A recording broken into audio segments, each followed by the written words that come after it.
Hola, ¿qué tal? Aquí Soldier Man en otro video que espero les guste. Esta vez hablaremos del Conde Drácula, el mítico monstruo de Transilvania, el cual ha sido adaptado a través de las épocas en varios géneros, ya sea drama, suspenso, comedia o incluso en series animadas como Batman. Pero, antes de empezar, quisiera nombrar algunos datos interesantes. Y así, empecemos. Curiosidades. Nosferatu. Es Drácula y a la vez no lo es. Nosferatu es la primera adaptación cinematográfica de Drácula, pero es solo una copia pirata de la cual solo es básicamente un rip-off. En 1922, un estudio alemán decidió adaptar la novela de Bram Stoker al cine. Sin embargo, para no pagar regalías, decidieron llamar la película Nosferatu. Así, cambiaron los nombres de los personajes y algunos plots. Sin embargo, la película era una esencia de la novela. Para evitar que esto pase de nuevo, la viuda de Stoker, que ya había fallecido 10 años atrás, decidió patentarlo bajo el nombre de Drácula y así, para 1931, la primera película real de Drácula fue producida con el excelente actor Bela Lugosi en el rol del vampiro. Como datillo adicional, la palabra Nosferatu es una adaptación de las lenguas nórdicas que significaba no muerto, y es mencionada por el propio Dr. Van Helsing en el mismísimo libro de la novela.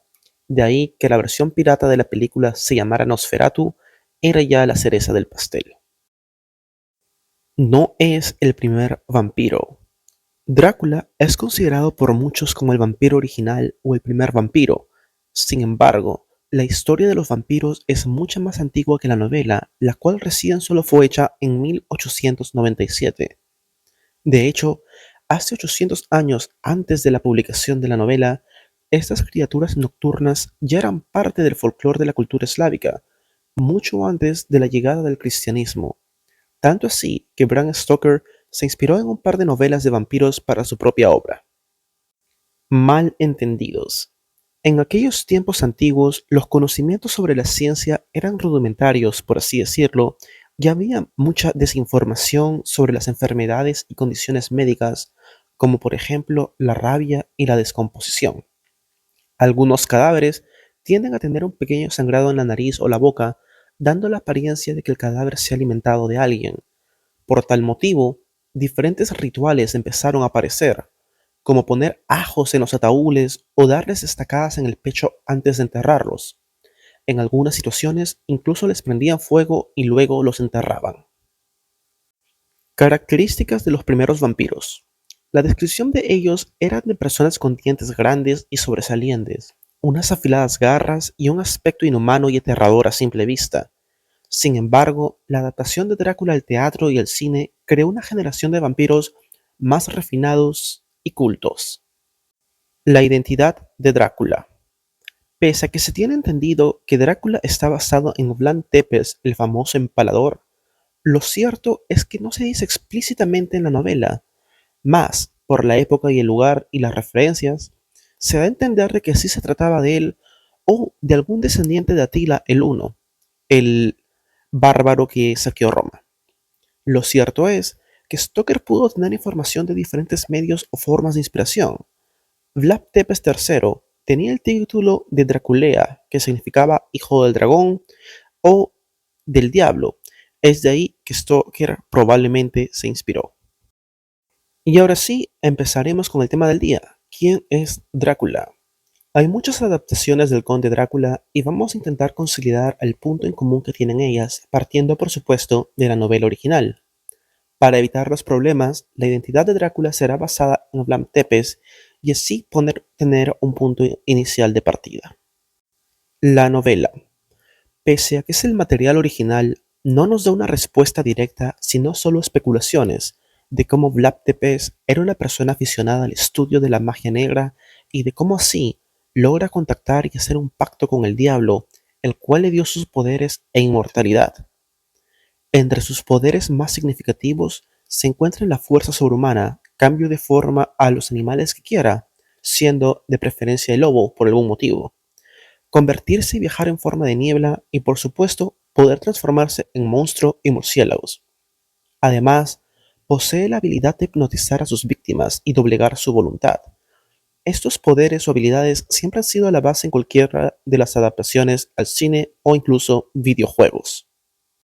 En esta adaptación, Drácula es un personaje culto, el cual no tiene un propósito mayor al de alimentarse y tener placer con las vampiresas que viven con él. Y si encuentra alguna humana que le guste, se dedicará a alimentarse de ella y luego a convertirla en vampiro. Un dato curioso de esta película o versión de Drácula, del libro mejor dicho, es que para convertir a sus víctimas en vampiros no basta con drenar su sangre del cuello.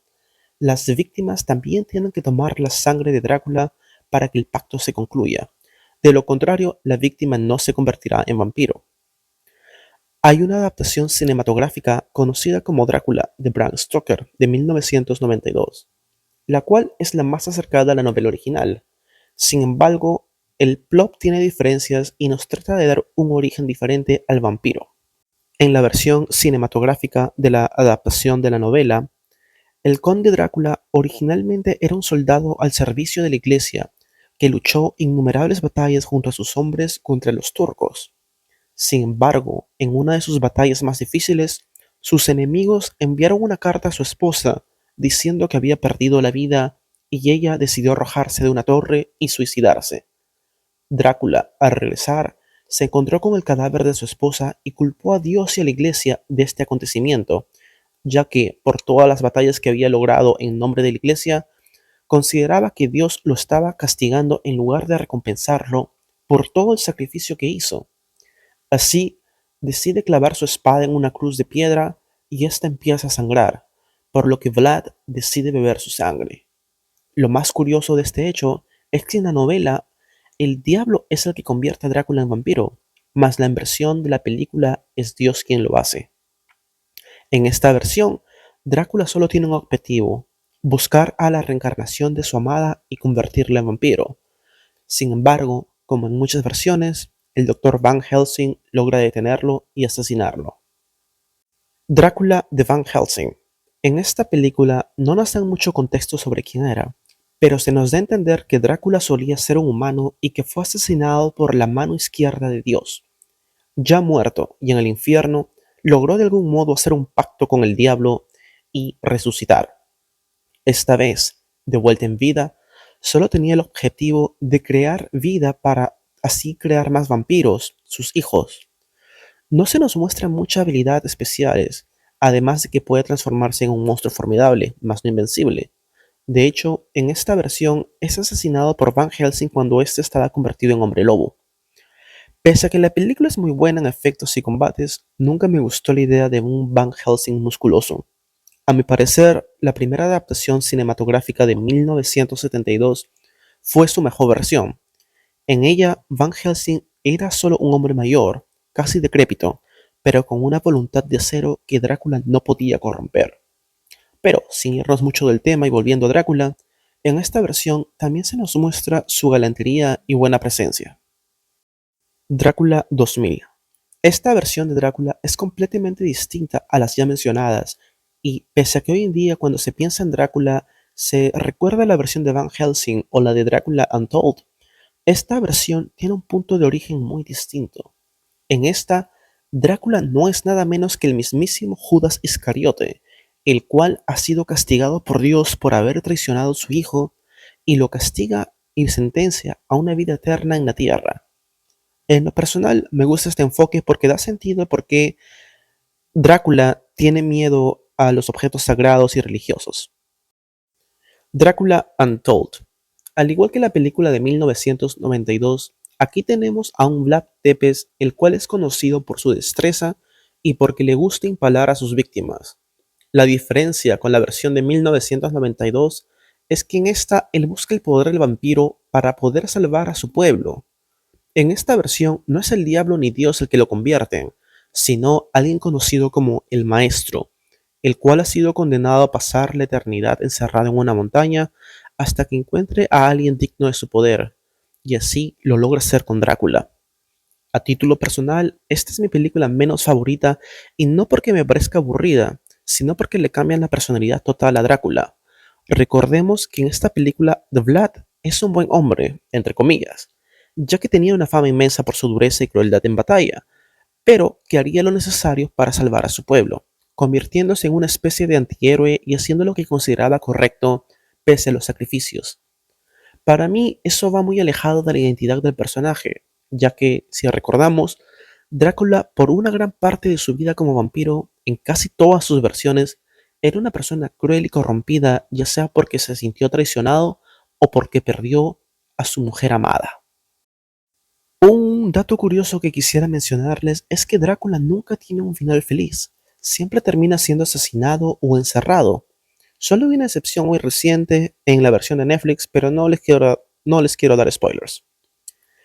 Y eso sería todo por ahora, amigos. Ya a futuro crearé otro video para hablar del Drácula de Castlevania, ya que considero que por sí mismo tiene demasiado material y me gustaría hacer un buen resumen de este. A modo de bonus, quizás también incluir el Drácula de Hellsing Ultimate.